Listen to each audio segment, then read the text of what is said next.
if your company does not inherently understand that this is how great marketing works, then like you need to sit down and need to draw that out. And I think this is the job of a good marketing leader, is to be like, hey, let's first like talk about the customer journey. Let's talk about how people are going to buy our product, and let's get in agreement with that, right? Because it's not just this entirely coin operated machine. And so the very first thing I'm going to do, and I used to do this all the time at Drift, internal marketing was a big part of our job there, was basically like explain to the company and the CFO and who sales team, whatever, but like our philosophy on like, hey, here's how we think people are going to buy from us, right? They're doing research, they're going to go to events, they might do some Google searches. So yes, we got to show up in SEO, we got to show up in ads, but there's kind of all this other stuff that we can influence them. They buy from tech, their friends are influencing these purchase decisions. And so you have to teach people how good marketing works, right? 1, 2, 3, 4. Exit. All right, welcome to Move the Needle. Today, we're joined by Dave Gerhardt, the founder of Exit 5, which is the top community for B2B marketing professionals. Prior to founding Exit 5, Dave was also the VP of marketing and then the chief brand officer at Drift, where his work helped the company achieve a $1 billion exit. Also previously CMO at Privy, which he led towards a $100 million plus exit. So a lot of great experience there. Dave is also the author of Founder Brand, a frequent podcast guest and speaker. Dave, you're someone I've been really excited to chat with for a while. So welcome to the show. Oh, thank you. That's kind of you. It's always more fun to chat with somebody when they want to talk to you. Oh, you know what? As the podcast host, I only choose people that I actually want to talk to. Good. That's how it should be. Heck yeah. Good. Yes, I followed Exit 5 for a while. You guys put out so much great, useful content for B2B marketers. So this is a pleasure for me to get to chat with you. Cool. Thank you.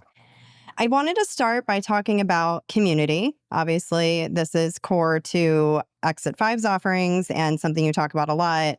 And you've shared that Exit 5 grew nearly 80% last year by treating your marketing community like a product. And I wondered if you could talk more about that. Yeah. Oh, geez. I always get in trouble when I write things online and then people come back with the statements. I mean, so the short answer is it is our product, right? And so what's cool about Exit 5 is that this whole thing kind of started unintentionally. I was a marketing person and I just grew to love marketing. And I found there's this kind of whole subworld of like people sharing what you're doing with your job online, whether you work in marketing or sales or accounting or, gardening, whatever the domain is. If you share that stuff online, you can attract like-minded people. And so I started writing about marketing years ago on LinkedIn, and I had a podcast, and then I happened to work at a company that made marketing software. And so I got even closer to the role of marketer. And along the way, I launched my own little private community of marketing people on the side. And it was called DGMG, Dave Gerhardt Marketing Group. My wife likes to tell me that I'm terrible at naming things, and she's right. And I had no plans to like turn it into a real business or a real company. It was just, I was the CMO, and this was kind of a little, like my Substack, right? But it was on Patreon. Now Substack is more popular. It's just a good analogy. And then a couple of years ago, we had basically grown to a couple thousand members. We had a podcast, we had a newsletter, we had companies wanting to sponsor, people asking about doing events. And I had this kind of weird in-between year of wandering after those companies that you mentioned in the intro had some exits. I was doing consulting for a little bit, and then the consulting money was really good until 2021. And then the ZERP era went away, and all these founders that had all this VC money and kind of that all dried up, and there wasn't a lot of money in consulting. And I realized I had the opportunity to basically burn the boats and try to turn this DGMG thing into a real business. And I wanted to basically rebrand it so it wasn't, I wasn't the center of it. Mm-hmm. I had seen other successful communities in the past. Super familiar with Max Altschuler from GTM Fund, and he had this company called Sales Hacker. They sold to Outreach back in the day. I think Sam Jacobs in Pavilion, they've built a really cool business, and I kind of started to realize like we have that already. We already had product market fit. We already had thousands of paying members. We already had a popular podcast. I just had it under this DGMG brand, and so I wanted to rebrand it to something memorable. Exit 5. Hire a team and build from there. And so really it was more of this decision of like everything I think in the trajectory of the business now goes back to like the fall of 2023 when I decided to take it from a side project of mine since dating back to November of 2019. So what was that, 4 years? And deciding to like hire real people, brought on Dan Murphy to be COO, brought on a couple other people on the team, built a real company. And so the community piece is a part of the business. And so instead of it just treating it like, initially with my Patreon thing, it was like, oh, if I had an additional thought, I would just kind of go and I wrote my 2 minutes on Patreon for the day. But instead we tried to treat it like a real product. We have a product owner, Matt, on our team as the community manager. We have a roadmap, we have features, we have feedback, we do NPS, we have things we want to build. And so just really taking the care to treat it like a real product the last 2 years, as opposed to kind of Dave's side project, has been everything. And still run by a pretty small team, right? Team of 5 or 6? Yeah, a team of 5 or 6. Although in the age of AI, all of the LinkedIn content and the VCs and everybody will tell you that probably even 5 people is too many. So it really should just be fire everyone, and it should be me and like a ChatGPT or something like that. So I'm very self-conscious about the teams. No, just kidding. That's what they tell us. It's five people. So it's a good size for where we're at. And most importantly, I'm having a lot of fun, and I feel like I've been growing again professionally, which is really cool. That's the best part. From your perspective, what are some of the keys to launching and growing a successful community? Okay, well, we can't answer that question without first peeling back, like, what is the definition of community? And I don't have a perfect definition. I feel like I wrote this down at some point, but I'm not going to try to recite it now. I have it in like an Apple note.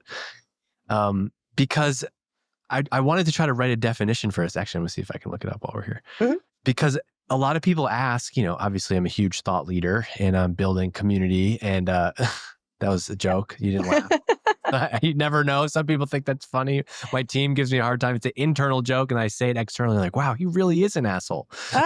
Love it. Thanks for the clarification. Yeah, it's okay.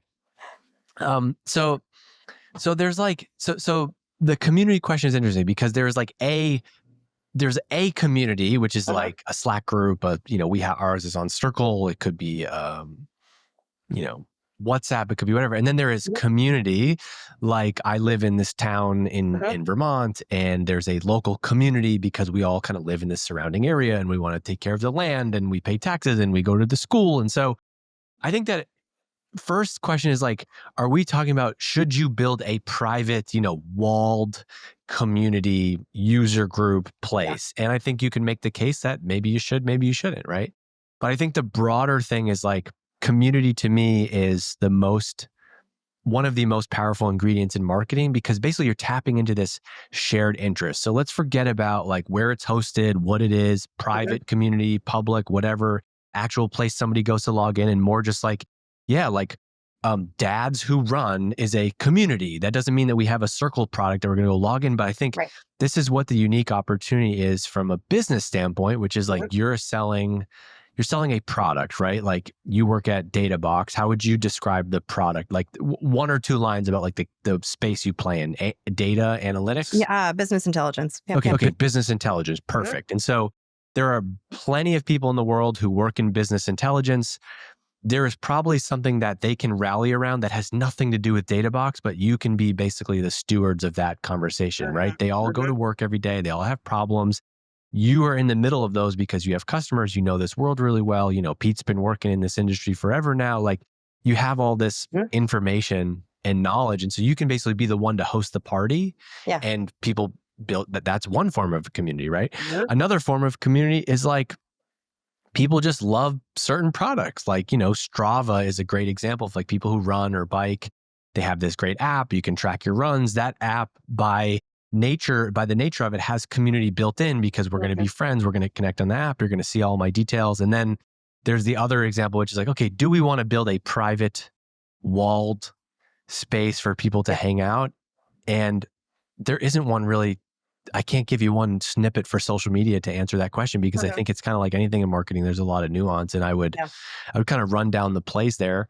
And then you look at a company like HubSpot. They built this category of inbound marketing back in the day. They had raving fans, and they weren't raving about HubSpot's software. It was HubSpot said, "Hey, this was 2010. Obviously, this is all changing now, but 2010, they said, hey, there's a new way to do marketing, and it's about like creating content that people love and it attracts them to your brand." that was such a powerful message at the time, because it was like, I'm one of those marketers. Like, I love writing. I love creating content. I'm not in it for all the outbound and ads and all that stuff. And so, yeah, I rock with HubSpot. That's cool. I was a fan of them for 15 years before ever buying their product, but I was a fan. They told me this mission, this kind of vision that they had about inbound marketing. And I would consider myself a community member of HubSpot, despite the fact that I never logged into a community. Right. So that's not an answer. That's me trying to explain all of the nuance there. And I'm happy to jump into it from there. And then I'm assuming most of the audience of this is in B2B. And I think what's cool about B2B is the opportunity is that the opportunity from a company standpoint is to help people do their jobs better. And I believe that like knowledge and expertise and education is the best ingredients for successful B2B marketing. You have to have a great product. You have to have a product that works and people want to use and love and enjoy. But if you can create content and education around the bigger problem that you're trying to solve, help me as a salesperson, help me as a marketer, that is how you build community. And ideally, when you build community, you build loyalty, trust, affinity, so that when somebody has, time and place, that when they're ready to buy that product, they might not necessarily always buy you, but they're going to put you first on the shopping list. Yeah, that makes sense. I like that you covered the whole spectrum there of different ways to think about community. And I would imagine if a company's not doing a good job building that broadest definition of community, stewarding good conversations, attracting people to the story and the point of view that you have, then there's really no point in jumping to trying to build a walled or a paid community because you haven't done the groundwork for first. I love that. I like the way you reframe that, because that to me is where all of this starts, right? And I think I get a lot of questions about how to build a community, because that's the business and world that I've happened to be in. But I'm not an expert. I'm not an expert in this. I don't have an opinion like every company, because I have a private community with Exit 5. Yeah. I think everybody often thinks that like my point of view is like every company should have a private community. And it's like, no, you actually shouldn't, because what happens is like most often, like all communities, this is my biggest fear with Exit 5. And I'm, eventually every community goes to zero at some point, because it just becomes spam, it just becomes noise, or the community starts off strong. You want to launch a community at Databox, and you hire, and this is no disrespect to you all. This is just how this usually happens. And I'm just I like to speak with examples. You hire Pete's 22-year-old niece to like manage the community, and it's a Slack group, and like it starts off nice, but then like after kind of 4 weeks, it just ends up being like people promoting their own blog posts in there. And so I don't think that every company should have a community at all. We got into this because I think it's a unique business opportunity that we got in, where like I had 2,000 subscribers on Patreon. A member of mine, Henry Johnson, messaged me one day and he's like, "Hey man, it's cool to listen to you, but like since there's 2,000 of us in there, like how about you let us all talk to each other?" And I was like, oh, yeah, that's genius, dude. And so we added the community from that standpoint. So I don't feel strongly. In fact, I actually would probably recommend most people don't. And I think instead most people focus on what you talked about in the beginning of that question, which is like, let's focus on let's just take a level up from where our product is. Like if we're Databox and we are business intelligence, like we want the people who work in business intelligence to spend their time with us. How do we get them to do that? Well, it's not going to be about talking about the features and all the nonsense in Databox. It's going to be like, well, what do BI folks care about? What do they do? They have their own language. They have their own humor. What we're seeing with Exit 5 is like beyond all the marketing stuff that we're talking about. It's like people want work friends virtually even, right? Because nobody else, like none of my like dad friends care about that B2B marketing. Yeah. They don't not care. Really? Oh, that's no, it's very surprising, right? I just tell people I work in the internet. There you go. But we have 6,500 people inside of Exit 5 who do care deeply about B2B marketing. And so what's cool is like it kind of flips the conversation. So now it's like, oh, this is Charlie.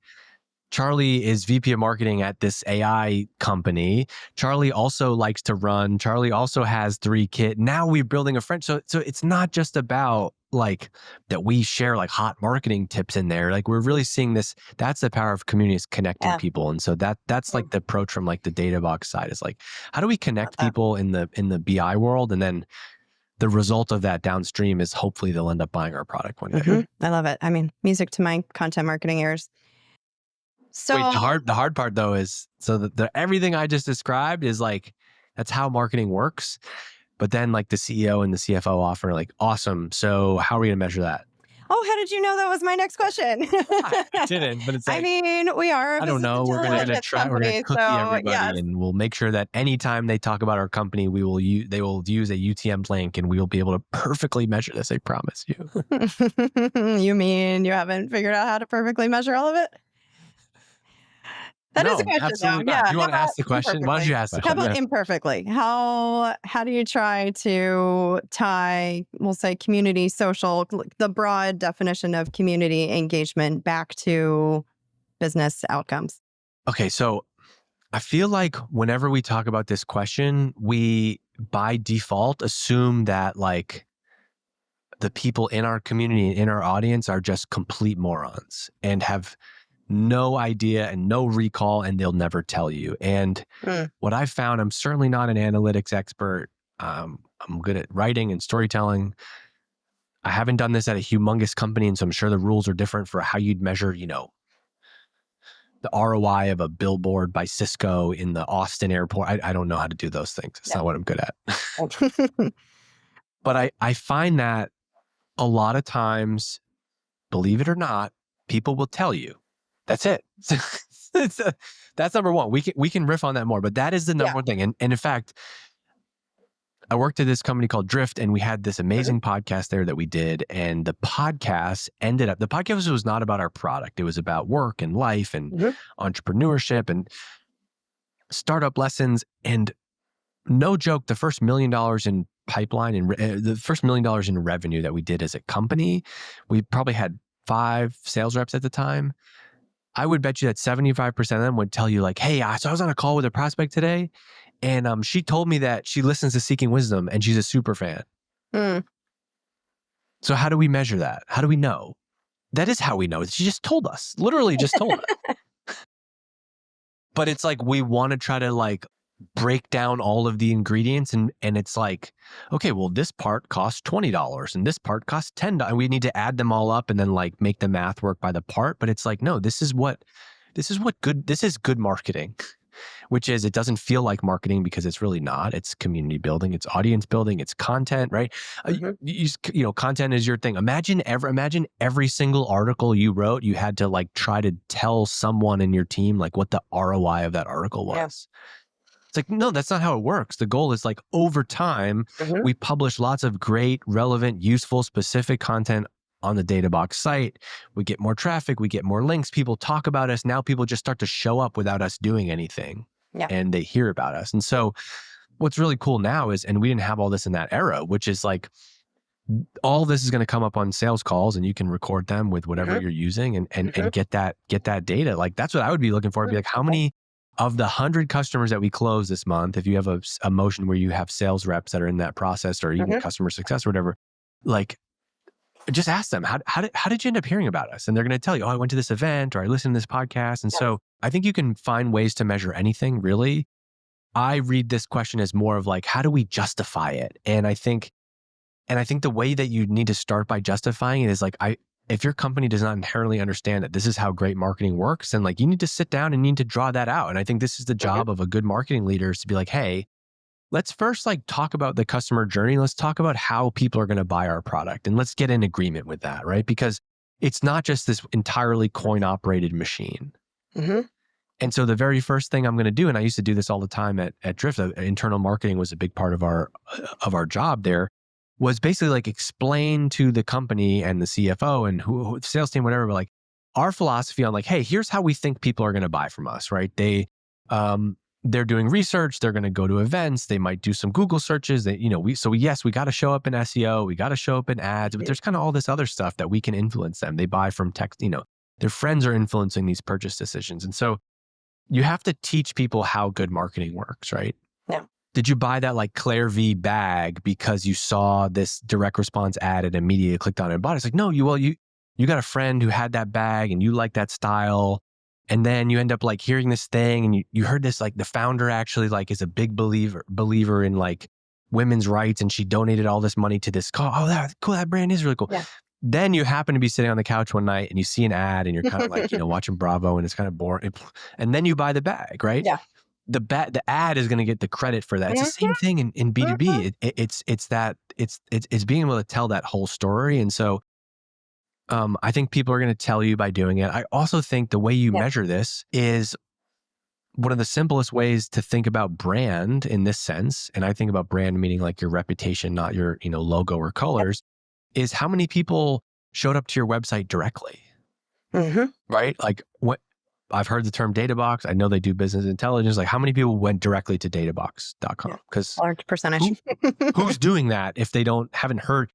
Right. Now, the challenge is you don't know if the thing that got them there was like your Instagram post or, Pete's like LinkedIn rant or whatever.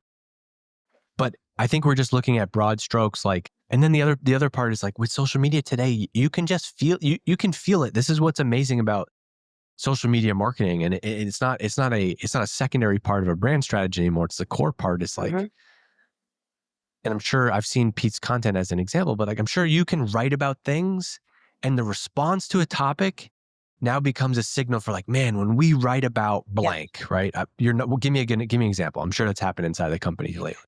Well, I take a little bit of pride in this one, so I will give you an example. I will say Pete's post that blew up the most within the last 3 months was one that he wrote up about our content playbook, actually, and talked about specifically how we do podcasts, repurpose that into newsletters, in support of our multi-channel, omni-channel strategy, but got very specific about how exactly we do it, laid out the playbook, and that one did really well. Okay, so that did really well. Doing really well doesn't necessarily mean that like you got 7 new customers from the post, right? Yep. But it means that probably more likes and comments, and then the actual qualitative of the comments matters. Like, again, back to the we're not morons thing, like, wow, I'm getting a lot of VPs or heads of marketing or like people at legit companies commenting on this post or like asking me to send them the recipe or whatever. Those signs all matter. Those are all signals. Probably getting more DMs, probably over time it's getting shared. Those are signs that's how we know that this is working. We need to stop trying to like compare what's working with like direct response marketing, right? Yeah. What's working with like a PPC ad is going to be like, are we spending money on this traffic and is the traffic converting? What's working with content, brand, community is this stuff that's going to build and take time. And then the last thing I'll shut up on this is, I also think like just the brand and awareness is just so underrated and we don't think about it enough, or we think that awareness has to mean like we engage some like research firm and all these we did this big study. I would put it as like, look, if you have a sales team, like, do you want to work for the brand where more people know that your company exists or not? Right. And so when we're doing outbound, have people heard of us before, roughly? Then like marketing basically opens the doors for all of those, all of those conversations. Like we used to say at Drift, it's like, this is like, you kind of get that rusty, squeaky door that's hard to open. And then like you come in and spray some WD-40 on it and it's much easier to open. That's what great marketing and great content can do for the brand. You just got to be able to like package all of this up and explain how you're doing marketing internally to the company. If you're just out there and you're talking about how you're writing 3 articles a week and that's all you ever talk about, then of course everyone's gonna be like, well, what do we pay this person? And like, what does it cost to produce these articles? And how long do they take? And what's the result? But if you can paint this bigger picture, I think that is where you'll be more successful in having these conversations about what works. Love it.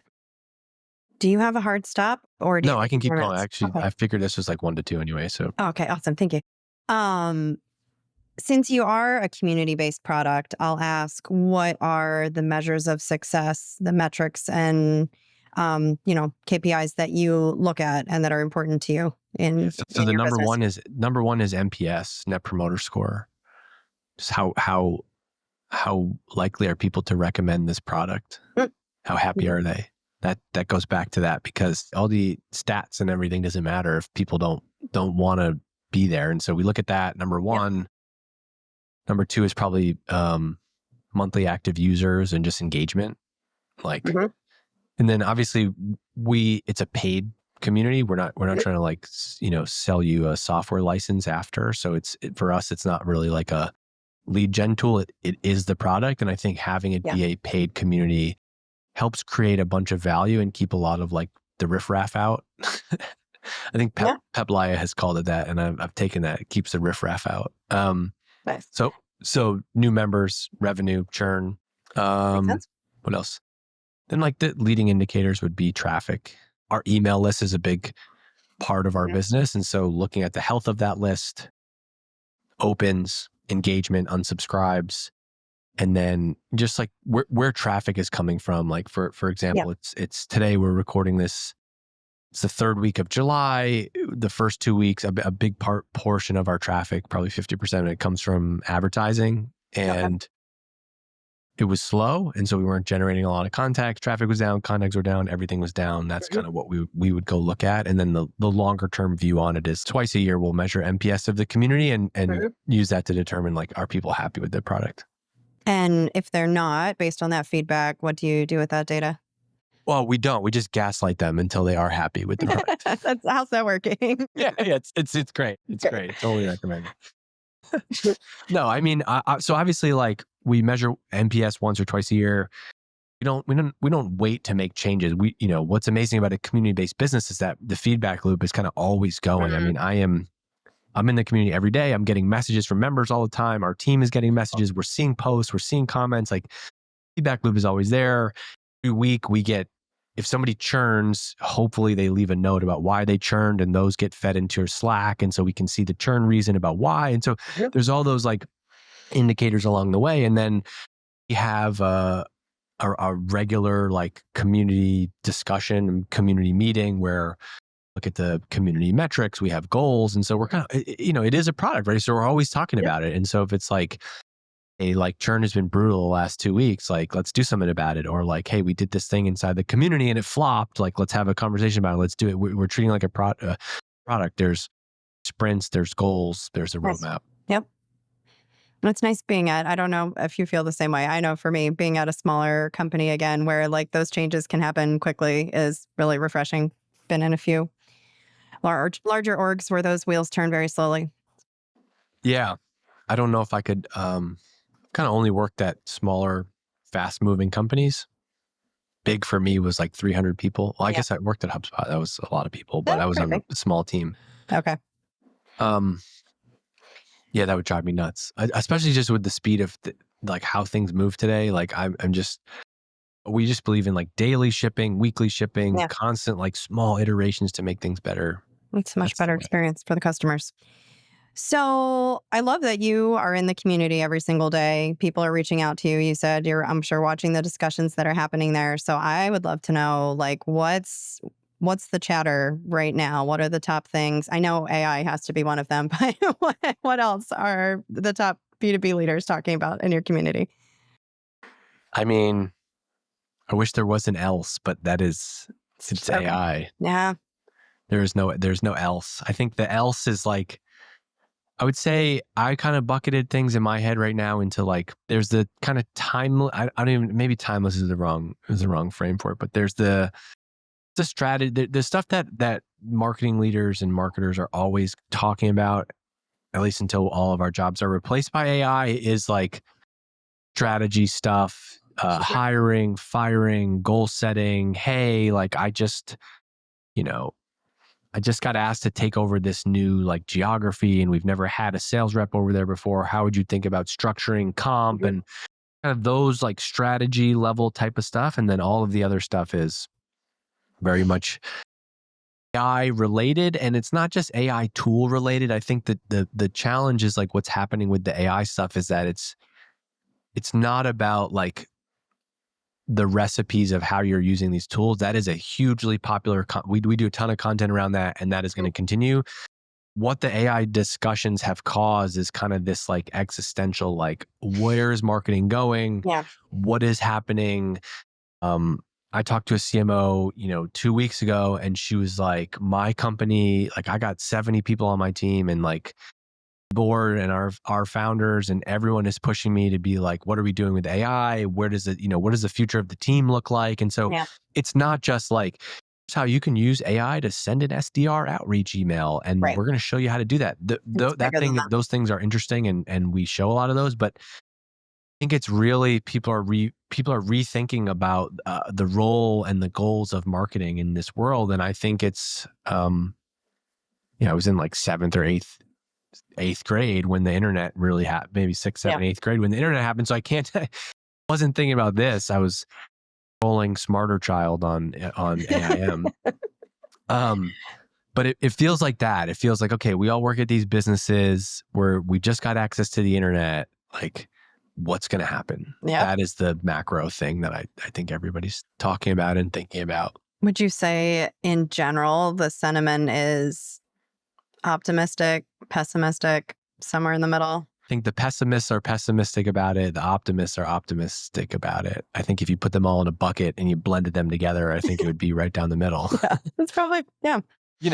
I see all sides of it. I see you open up LinkedIn and there is the person who's always mad at someone and always angry at someone. That post is going to be about how this is the worst thing ever, and AI and the privacy, and and I'm not saying those are not true claims. I don't know. I'm just saying. And then on the other side, it's like, no, this is amazing. Here's what's going to happen with marketers. And so, I don't know. I'm an optimist. Somebody's got to be. I believe that like you can create your own future, and that someone's gonna go, well, of course you can. Like, what privilege to say that, but that's not what I'm just saying. Like, I believe that I have a very entrepreneurial mindset, which is like, okay, I don't know. Go ahead, take my job away. We'll figure it out. I don't know how I've always been. I'm like, I like the challenge. I like the competition. Go ahead, like replace Exit 5. Exit 5 goes to 0 because of AI. Like, I promise you, I'm not going to be out on the street. I'm going to freaking find a way to create something of value. I don't know. Maybe I'll go buy a car wash. I don't know. I don't know. But that's just my mindset. And it's not the first time things have been totally shaken up, and not the last time it'll happen either, right? Yeah.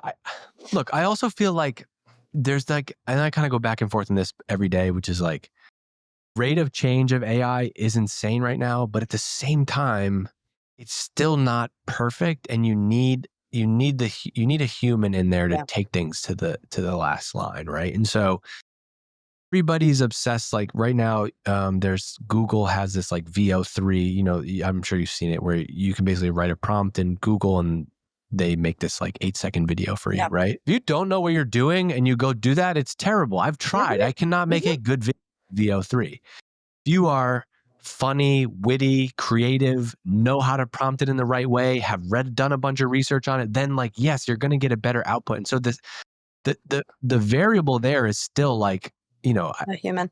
I can't just sneeze into Google Gemini and get this like amazing ad for my company. That what you see on LinkedIn, you're like, check out, like someone made this like fake liquid death ad that went viral.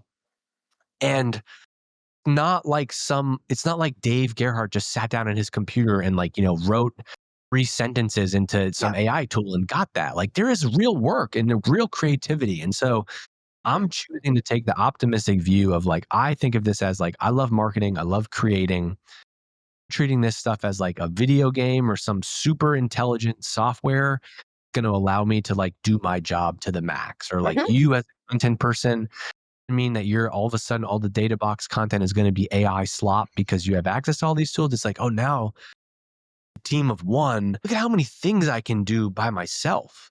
And how much faster can I go, and how much better can I get things? And like, oh my gosh, I can actually build this website by myself without having to be like, get halfway. And then also Jason Lemkin from Sasser has been writing about this recently, but like, everybody's talking about vibe coding. Almost everybody that's ever tried to actually vibe code that's not an actual engineer, like you get somewhere along the way and you're just stuck and you stop and you never finish anything because there is still some technical knowledge you need. There is still some complexity. And so I think there's probably going to be a year, I don't know if it's 2 years or 5 years, but a buffer of like, not all of this stuff is going to change overnight. But it's definitely coming. And if you can use these tools to your advantage to make your job better and more effective and more efficient, then also on the optimist piece of this, like, okay, let's just say that like, yeah, this AI stuff is going to take all of our jobs. Well, then like, do you just want to ignore it? Or do you want to Get ahead of it? get ahead of it and fully understand it and have an opportunity to be, you know how valuable like if you were like a digital marketer, internet marketer was to a company to figure that out, you know? Yeah. And so there's also like all these legacy companies I don't think they're not going to go out of business overnight. Right. No, hopefully not. I don't know. I really don't know. I hate giving like predictions because like, I don't know. And I change my mind all the time, but I'm just answering your questions. On Yeah, your no, I podcast, love it. so It's really helpful. I mean, you don't get see a mad lot at of the conversation, so it's helpful to get your thoughts. And it's nice to get an optimistic point of view. I sent this to my boss yesterday. It's a Forbes article, 5 Chat GPT prompts to completely replace your marketing team in 30 days. Nice. I would say, well, who reads Forbes? So what do It you was know? probably it was probably written by a bot anyway. Of course, Forbes. Yeah, Forbes is garbage. So sorry, Forbes, if you're listening. All good. All right. I have gotten through most of my questions, so I will just ask if there are anything I didn't ask that you wish I had. Final thoughts? No, All of your thoughts are out? I've been enjoying more long form conversations because I think it's people see, social media content and a post for LinkedIn, and like obviously there's nuance to that discussion, and so I think like having real conversations is important. And yeah, I don't know. I don't have all the answers. I'm figuring everything out every day. Every You're day. a thought leader. Thought leaders are supposed to have all the answers. Well, yes, I do. Perfect. I still have 2 years to make 40 under 40, the 40 under 40 thought leader list. So that's Okay. that's the only reason I went on this podcast. Nice. I am sure we can do something about that. Awesome. What's going on inside of Databox? Like, what's the conversations around AI and where marketing is going? All the things. I would say on the go-to-market team side, it's very much like, we're a small team. How can we do more with less? Everybody's using it. I'm playing around a lot with custom GPTs, and we're working with a freelancer to build out some like agentic workflows and things like that to just try to speed stuff up. I'm shocked every week at like the amount I can get done in a week or even a day that I'm like, a year ago, 2 years ago, that took me a month. Like that was a month of work, and I just did it in 2 days. Yeah. Like that's pretty crazy. I think my favorite optimist with AI stuff right now is Dharmesh from HubSpot. And I was listening to him talk on a podcast the other day, and he basically said like, you need to at least start every project with, I'm going to use like ChatGPT to at least help me get this project going. For sure. And I've been trying to adopt that, and I think that's helpful. But it's a great brainstorm partner. And I think the best piece of advice I got was from a good friend of mine. She's been very active with custom GPTs and testing stuff. And you know how ChatGPT especially has that habit of just telling you what you want to hear, and it tells it to you in such a nice, like affirming, encouraging way. And so she programmed hers to like be a sparring partner. Don't tell me what I want to hear, but like challenge me. And I did that to my personal favorite GPT, which I call it's Ali's clone. And it transformed it. It's so good. It's really helpful. And it's like just having like another version of yourself, but one that doesn't agree with you, one that challenges you, and it knows how you think, but it pokes the holes and it finds those gaps. And that's been that's a great point. Like I do that all the time, which is like, tell me all the reasons why I shouldn't do this. Yeah. I say, tell me all the things. If I present this to my CEO, tell me all the questions he's going to ask and all the problems he's going to have with it. That's a great one too. And it literally, they are like the exact questions that he will then ask when I present stuff to him. And I'm like, I was ready for it. I was ready. That's good. That's good. Yeah. The ability to see the problem from the other side is really good. And then on the product side, everybody wants AI and built into their products too. So we already had some AI, insights and features built in, but that's a big priority too, is taking that to the next level. So nice. It's on everybody's minds. Yep. Well, 6 months from now, it'll change again, and we'll see. We'll just hang on for the ride. That's what marketers do. That's right. Alrighty. Well, thank you so much. This was a pleasure. Thanks for having me.